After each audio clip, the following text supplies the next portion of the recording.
Sa Ilocos Sur naman, gumuho ang ilang bahay sa tabing ilog. Kaya pinag-aaralan ng isailalim sa state of calamity ang bayan ng Narvacan. Nakatutok live si Ivy Hernando ng GMA Regional TV1 North Central Luzon.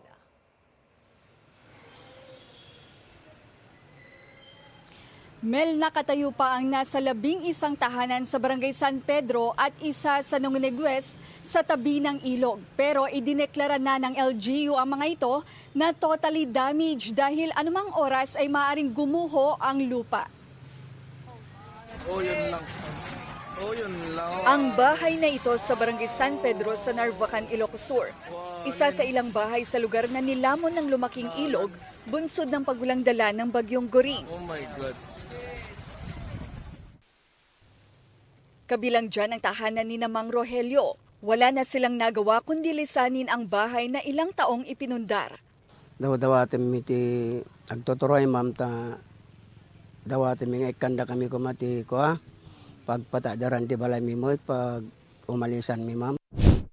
Ang malaking bahay na ito ni Nanay Genoveva kailangan na ring iwan dahil sa peligro sa lugar. Malagyan daw sana ng slope protection o flood control ang ilog. Ilipas datap no hanan nga maala dagiti balbalay mi. Ta kakaasi kami mot ito yung maglalo ka awanan ti amo mi nga pagyanam mi. Kaste mo ti tiyempo naman ang tanod na bagyo na datoy. Amok nga awanan ti talgad mi dito eh. So nagpakaasi kami kada kayo apo nga tuturay.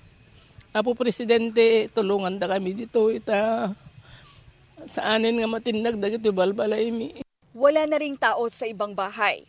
Ang ilan, isinalba na ang kanilang mga gamit. Habang pinagbabaklas naman ng ilan ang parte ng bahay na pwede pang mapakinabangan. Sa pagsusuri ng LGU, 11 bahay ang anumang oras ay maaaring gumuho. Pero ang mga residenteng ito ng Barangay San Pedro, dati nang nawalan ng bahay nang tangayin sa tabing dagat.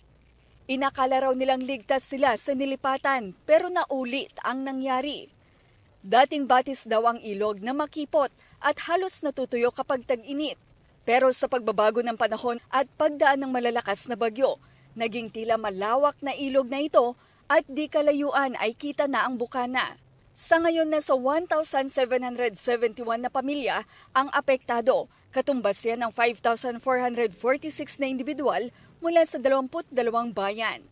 Yung mga iba ma'am ay nakauwi na po, pero mayroon pa ding 2 barangay na nasa evacuation center sa ngayon.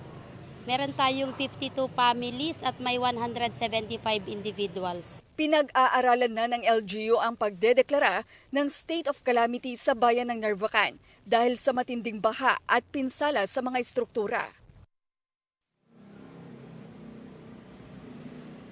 Mel, sumatotal na sa 13 bahay na ang idineklarang totally damaged dito sa Narvacan, Ilocos Sur. Ayon sa DSWD, nakahanda namang magbigay ng financial assistance sa mga apektado. Mel? Maraming salamat at ingat kayo ha. Ivy Hernando po ng GMA Regional TV1 North Central Luzon.